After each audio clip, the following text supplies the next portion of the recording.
ഇന്ന് എക്സിറ്റ് പോളുകൾ ഉള്ള ദിവസമാണ്. എക്സിറ്റ് പോൾ വരാനാണ് എല്ലാവരും കാത്തിരിക്കുന്നത്. നമ്മുടെ സംസ്ഥാനം മാത്രമല്ല, മറ്റ് സംസ്ഥാനങ്ങൾ പശ്ചിമ ബംഗാളും അസമും അതോടൊപ്പം തമിഴ്നാടുമൊക്കെ ആരൊക്കെ ഭരിക്കും എന്നൊക്കെ അറിയാനുള്ള കാത്തിരിപ്പിലാണ്. അത് എക്സിറ്റ് പോൾ വരുമ്പോൾ ഒരു സൂചന എന്തായാലും എല്ലാവർക്കും ലഭിക്കുകയും ചെയ്യും. നമ്മളിന്ന് വോട്ടും കട്ടനിൽ 2 മന്ത്രിമണ്ഡലങ്ങളാണ് പരിശോധിക്കുന്നത്.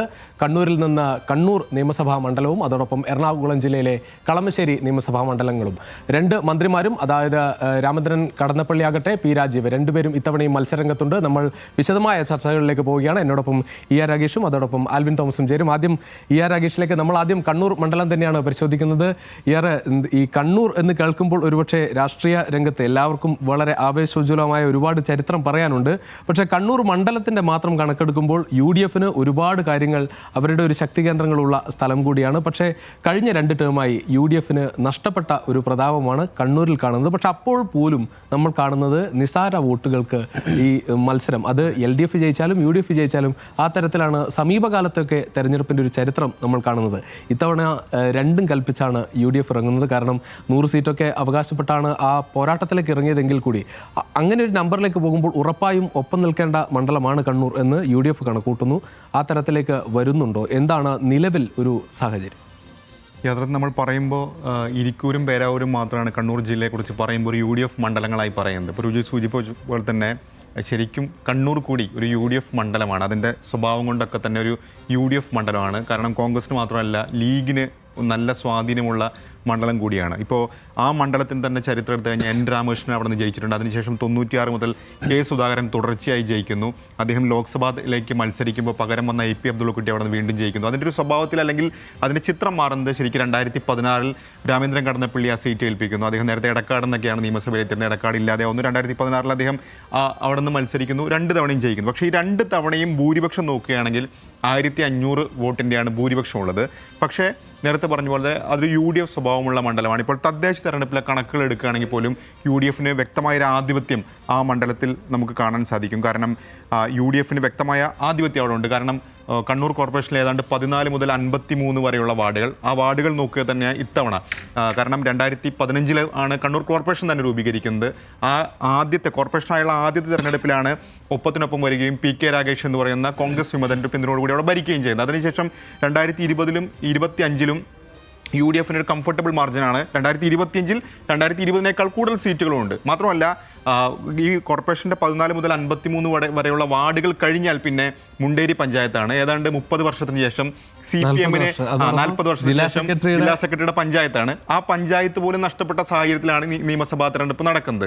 അപ്പോൾ അതുകൊണ്ട് തന്നെ UDFന് എല്ലാം കൊണ്ടും സാധ്യത ഉള്ള മണ്ഡലമാണ് കണ്ണൂർ എന്ന കാര്യത്തിൽ സംശയമില്ല. അവിടെ പക്ഷേ 2-3 ഘടകങ്ങൾ പരിശോധിക്കേണ്ടതുണ്ട്. ഒന്ന്, രാമേന്ദ്രൻ കടന്നപ്പള്ളി തന്നെയാണ് വീണ്ടും സ്ഥാനാർത്ഥി. അദ്ദേഹത്തിന് CPMൻ്റെ അല്ലെങ്കിൽ LDFൻ്റെ വോട്ടുകൾക്ക് അപ്പുറത്തേക്ക് കോൺഗ്രസിൻ്റെ വോട്ടുകൾ കൂടി സമാഹരിക്കാനുള്ള ശേഷിയുണ്ട്.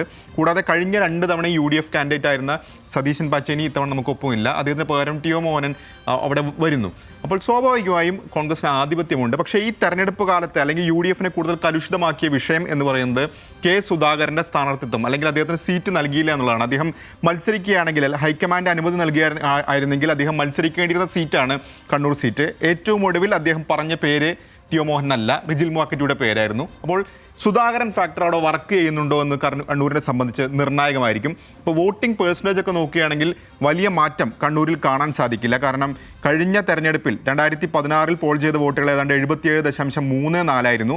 2021-ൽ അത് 74.87 ഇത്തവണ അത് 75.61. അതായത് കഴിഞ്ഞ തവണത്തേക്കാൾ നേരിയ വ്യത്യാസം, 1% താഴെ വോട്ടുകൾ മാത്രമാണ് കണ്ണൂരിൽ അധികമായി പോൾ ചെയ്തിട്ടുള്ളത്. അപ്പോൾ പോളിംഗിൽ വലിയ വ്യത്യാസമില്ല. നിലവിൽ നമ്മൾ സംസ്ഥാനത്ത് കണ്ട തരത്തിലുള്ള വലിയ പോളിംഗ് പെർസെന്റേജിൽ വലിയ വ്യത്യാസം കണ്ണൂരിൽ കാണാനില്ല. അപ്പോൾ അതുകൊണ്ട് തന്നെ എന്തായിരിക്കും അടിത്തട്ടിൽ അടിയൊഴുക്കുകളായിരിക്കാം ഒരുപക്ഷെ കണ്ണൂരിന്റെ ജനവിധിയെ ബാധിക്കുക. കോൺഗ്രസിനകത്ത് വലിയ പ്രശ്നങ്ങൾ ഉണ്ടായിരുന്നില്ലെങ്കിൽ കോൺഗ്രസ് ഇത്തവണ ജയിക്കാൻ സാധ്യതയുള്ള ഒരു സീറ്റാണ് കണ്ണൂർ സീറ്റ് എന്ന കാര്യത്തിൽ. തീർച്ചയായും ആൽവിൻ, നമ്മൾ ഈ പറഞ്ഞതുപോലെ, അതായത് കണ്ണൂരിന്റെ കണക്കുകൾ പറയുമ്പോൾ അതിലും രസകരമായ കണ്ണൂരിലെ സ്ഥാനാർത്ഥികളാണ്. ഒരുപക്ഷെ കോൺഗ്രസ്സുകാർ മത്സരിക്കുന്നു എന്ന് നമുക്ക് രസകരമായി പറയാം. ഈ 3 മുന്നണികളിലാണ് മത്സരിക്കുന്നത് എങ്കിൽ കൂടി ഇപ്പോൾ രാമേന്ദ്രൻ കടന്നപ്പള്ളി യൂത്ത് കോൺഗ്രസിലൂടെയും KSUയിലൂടെയും വന്ന ആളാണ്. രഘുനാഥ് BJP സ്ഥാനാർത്ഥിയാണെങ്കിൽ കൂടി അദ്ദേഹം K. സുധാകരൻ്റെ അടുത്ത അനുയായിയായി നിന്ന ഒരു കോൺഗ്രസ് നേതാവായിരുന്നു. നമുക്ക് ഇപ്പോൾ പറയുന്ന കോൺഗ്രസ് നേതാവ് ടി.ഒ. മോഹനാകട്ടെ കണ്ണൂർ കോർപ്പറേഷൻ മേയർ പോലുമായ ഒരു നേതാവാണ്. അതായത് കോൺഗ്രസിൽ നിന്ന് വന്ന കോൺഗ്രസിൻ്റെ കണ്ണൂരിലെ ശക്തമായ സാന്നിധ്യമായിരുന്ന ഒരു കാലത്തുള്ള നേതാക്കൾ 3 മുന്നണികളിൽ മത്സരിക്കുന്നു. അതുകൊണ്ട് തന്നെ ഒരു കോൺഗ്രസ് മണ്ഡലം എന്ന തരത്തിൽ തന്നെയാണ് കണ്ണൂരിനെ എല്ലാവരും കാണുന്നത്. പക്ഷേ ഈ അവസാന ഘട്ടത്തിലെ ചർച്ചകളാണ് ഒരുപക്ഷെ ഇത്തരത്തിൽ നമ്മൾ വളരെ ആവേശത്തോടെ ഇതിനെ നോക്കിക്കാണുന്നത്. കാരണം ചെറിയ ഡിജിറ്റിന് പോലും വലിയ മാറ്റമുണ്ടാക്കാൻ പറ്റും കണ്ണൂരിൽ. ഈ ഏറ്റവും ഒടുവിൽ പറഞ്ഞ സുധാകരൻ ഫാക്ടർ, സുധാകരനാണ് ഒരുപക്ഷെ, സുധാകരൻ ചിത്രത്തിലില്ല, നിലവിൽ മത്സരിക്കുന്ന ചിത്രത്തിലില്ല, പക്ഷേ സുധാകരനാണ് ഒരുപക്ഷെ ആ കണ്ണൂരിലെ വിധിയെ നിർണ്ണയിക്കുന്നതിൽ പ്രധാനിയായി മാറുക. നിശ്ചയമായും നമുക്കറിയാവുന്ന പോലെ സുധാകരൻ്റെ ഉള്ളം കയ്യിലുണ്ടായിരുന്ന മണ്ഡലമാണ് കണ്ണൂർ എന്ന് പറയുന്നത്. നമുക്ക് അതിനുശേഷം 2 തവണ കടന്നപ്പള്ളി കടന്നുകൂടിയത് വെറും തുച്ഛമായ വോട്ടുകൾക്കാണ്. 1700 ചില്ലുവാനും 1100 ചില്ലുവാനും വോട്ടുകൾക്ക് മാത്രമാണ് 2 തവണയും കടന്നുകൂടുന്നത്. കഴിഞ്ഞ പഞ്ചായത്ത് തിരഞ്ഞെടുപ്പ് UDFന് വലിയ പ്രതീക്ഷ നൽകുന്നുണ്ട്. കഴിഞ്ഞ ലോക്സഭാ തിരഞ്ഞെടുപ്പിലെ വോട്ടിങ് വലിയ പ്രതീക്ഷ നൽകുന്നുണ്ട്.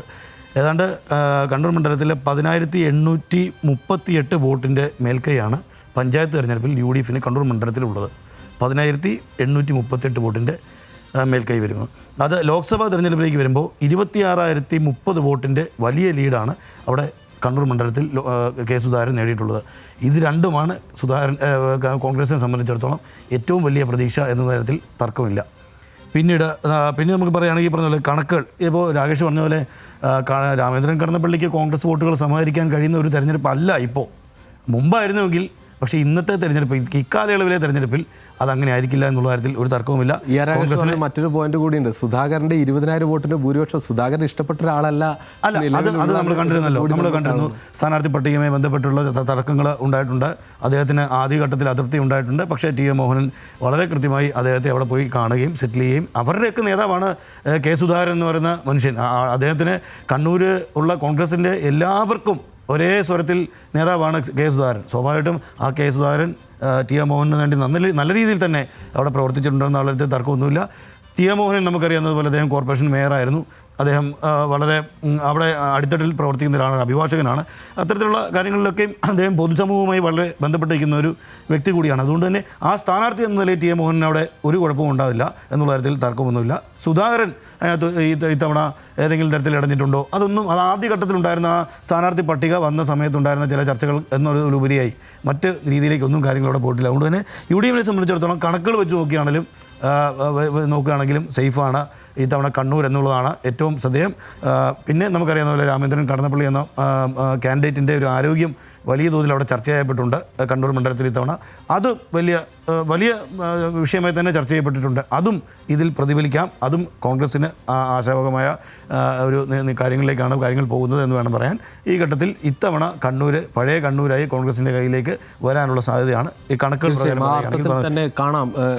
രാകേഷ്, നമ്മൾ ഈ പറയുന്നത് പോലെ, ഈ ആരോഗ്യം പറഞ്ഞതുപോലെ, അദ്ദേഹം ഒരു മാസം മുമ്പാണ് അദ്ദേഹം ഒരു പൊതുപരിപാടിയിൽ നിന്ന് കുഴഞ്ഞു വീഴുന്ന ഒരു സാഹചര്യം ഉണ്ടാകുന്നത്. പലപ്പോഴും നമ്മൾ പറയും, ഒരു തെരഞ്ഞെടുപ്പിലേക്കൊക്കെ വരുമ്പോൾ ഒരാളുടെ ആരോഗ്യം അർത്ഥത്തിൽ ചർച്ചയാകില്ലെങ്കിൽ കൂടി പക്ഷെ നമ്മളത് കാണും. നമുക്ക് വേണ്ടി നിൽക്കുന്ന ഒരു MLA വളരെ യങ് ആണോ എന്നതൊക്കെ ആളുകൾ വിലയിരുത്തിയേക്കാം ഒരുപക്ഷെ. പക്ഷേ രാമേന്ദ്രൻ കടന്നപ്പള്ളിയുടെ പാരമ്പര്യം നമ്മൾ മനസ്സിലാക്കേണ്ടതാണ്. കാരണം അദ്ദേഹത്തിന് ഏറ്റവും അടുപ്പമുള്ള ഒരു നാടാണ് എന്നത് മാത്രമല്ല, അദ്ദേഹം വളരെ വർഷങ്ങളായി വളരെ ചെറിയ കാലം മുതൽ പ്രവർത്തിച്ച. പക്ഷേ ഇത്തവണത്തെ തെരഞ്ഞെടുപ്പിലേക്ക് വരുമ്പോൾ കണക്കുകളിൽ മാത്രമല്ല, ഇടതുപക്ഷത്തിന് വലിയ ചോർച്ച പല തരത്തിൽ നമുക്കത് വ്യക്തമാണ്, കയ്യിലുണ്ട്. ആ ദൃശ്യമാണ് ഒരുപക്ഷെ ഇടതുപക്ഷത്തിൻ്റെ ചോർച്ച എന്നത്. അത് നേരത്തെ പറഞ്ഞതുപോലെ മുണ്ടേരി എന്നത് അവരുടെ ഒരു കോട്ടയായി നിൽക്കുന്ന സ്ഥലത്ത് അവർക്ക് ഭരണം നഷ്ടമാകുന്നു എന്നത് ഒരു തകർച്ചയാണ്.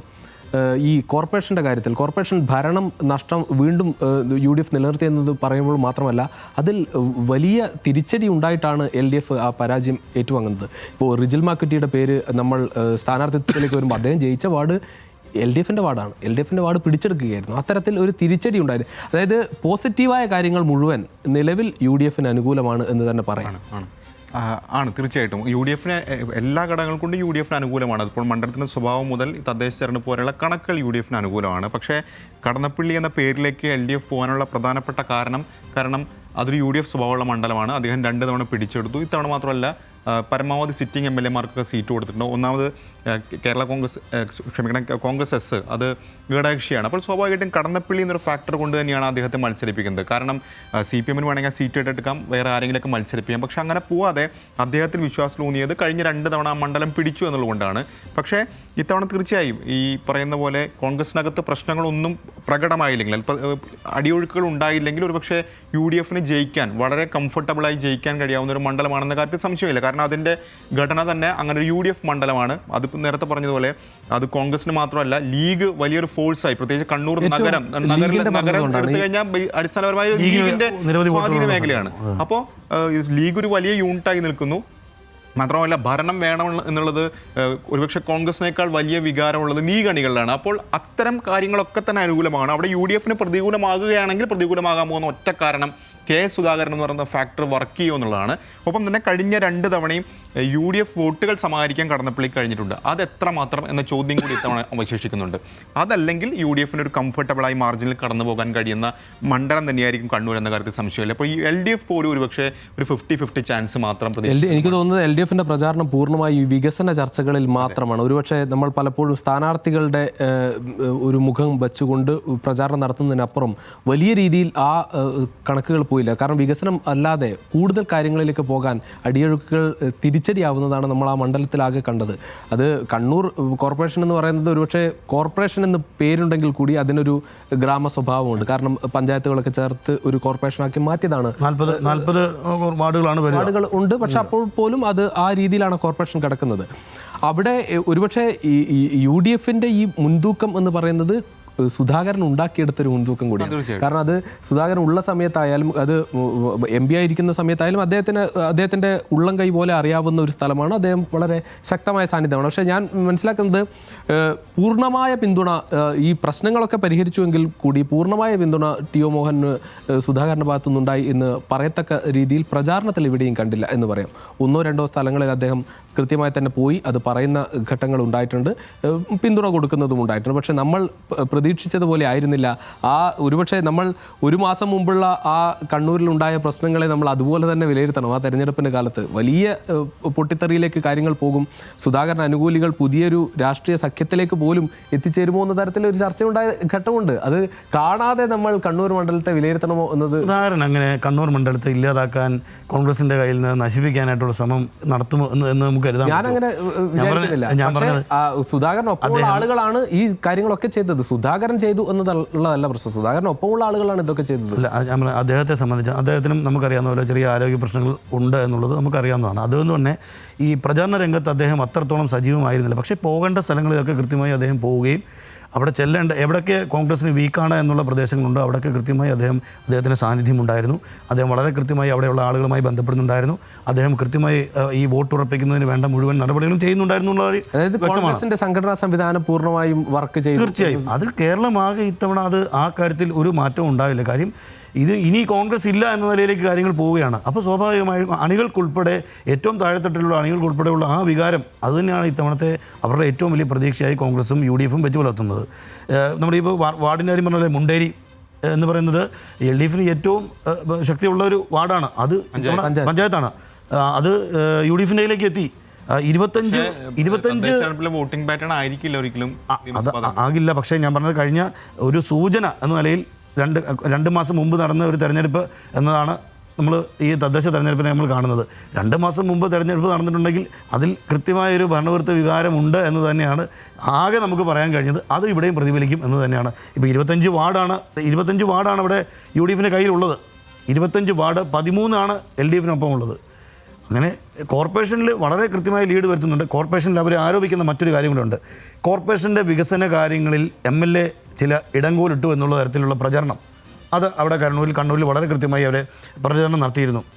കടന്നപ്പള്ളി മന്ത്രി ആയിരുന്നിട്ട് കൂടി അവിടുന്ന് വേണ്ട രീതിയിൽ കാര്യങ്ങൾ ഒരുപക്ഷെ കടന്നപ്പള്ളി നൽകാൻ കുറിച്ചുള്ള ചർച്ചകളെക്കാൾ കൂടുതൽ അവിടെയുള്ള അഴിമതി ആരോപണം ആ രീതിയിൽ അത് LDF അത്തരത്തിലുള്ള ആരോപണങ്ങളും ചർച്ച ചെയ്യപ്പെടുന്നുണ്ട്. പക്ഷേ ഇതിൽ അവർ വികസനമില്ലായ്മ എവിടെയെങ്കിലും സംഭവിച്ചിട്ടുണ്ടെങ്കിൽ അത് മന്ത്രിയുടെ കൂടി ഉത്തരവാദിത്തമാണ്. MLA കൂടി അതിനകത്ത് സഹായിക്കേണ്ടതായിരുന്നു എന്നുള്ള തരത്തിലുള്ള വലിയൊരു പൊതുവികാരം കോർപ്പറേഷൻ കൗൺസിലർമാർക്കിടയിൽ UDF-ന്റെ അത് വലിയ തോതിൽ അവർ പ്രചാരണം അവിടെ നടത്തുകയും ചെയ്തിട്ടുണ്ടെന്നുള്ളതാണ്. തീർച്ചയായും ഒരുപക്ഷെ ഈ രീതിയിലുള്ള പ്രചാരണം ഉണ്ടായിട്ടുണ്ട്. പക്ഷേ കടന്നപ്പള്ളിക്കെതിരെ ഒരു ടാർഗറ്റഡ് അറ്റാക്ക് എത്രമാത്രം ഫലം കണ്ടു എന്ന് പറയാൻ ആവില്ല. പക്ഷേ ഈ പറഞ്ഞതുപോലെ കടന്നപ്പള്ളി മത്സരിക്കണമോ എന്ന് നമുക്ക് ഒരുപക്ഷെ 2006 തെരഞ്ഞെടുപ്പിൽ ഒക്കെ ആ തരത്തിലുള്ള ചിന്തകൾ ഉണ്ടായിരുന്നു.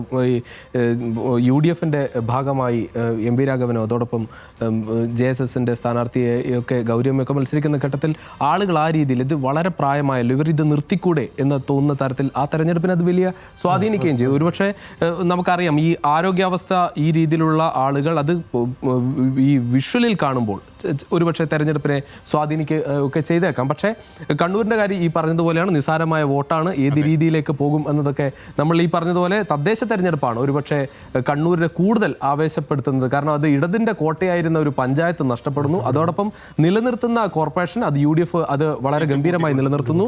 അവിടെ തന്നെ LDF-ന്റെ കോട്ടകളായി കഴിഞ്ഞ സമയങ്ങളിൽ ജയിച്ച സീറ്റുകൾ പിടിച്ചെടുക്കുന്ന സാഹചര്യം ഉണ്ടാകുന്നു. എന്തായാലും വലിയ ആവേശം നമുക്ക് കണ്ണൂരിൽ കാണാം. എന്തായാലും ഇന്ന് ഇപ്പോൾ എക്സിറ്റ് പോളൊക്കെ വരുന്ന ഘട്ടം ആകുമ്പോൾ അത് ഏത് രീതിയിൽ ഈ കണ്ണൂരിനെയൊക്കെ നമുക്ക് ആ കണക്കുകളിൽ പെടുത്താനാകുമോ, ഈ പറയുന്ന നമ്പറുകളിൽ കണ്ണൂർ ഉണ്ടാകുമോ എന്നതൊക്കെ പിന്നീടുള്ള വിലയിരുത്തലിൽ കാണാം. എന്തായാലും കണ്ണൂർ അത് ഈ കഴിഞ്ഞ തെരഞ്ഞെടുപ്പുകളിലൊക്കെ 2 തെരഞ്ഞെടുപ്പുകളിലും ഇടതുപക്ഷം ജയിച്ചപ്പോൾ നമ്മൾ കണ്ടത് അത് കണ്ണൂർ ഒപ്പം നിൽക്കുന്നതാണ്. പക്ഷേ ആ ഒപ്പം നിൽക്കുമ്പോൾ പോലും കണ്ണൂർ അത്ര എളുപ്പത്തിൽ ഒരു മുന്നണിക്കും വിട്ടുകൊടുക്കുന്ന ഒരു മണ്ഡലമല്ല. അത് ഇഞ്ചോടിഞ്ച് പോരാട്ടം നടക്കുന്ന ഒരു മണ്ഡലം തന്നെയാണ്.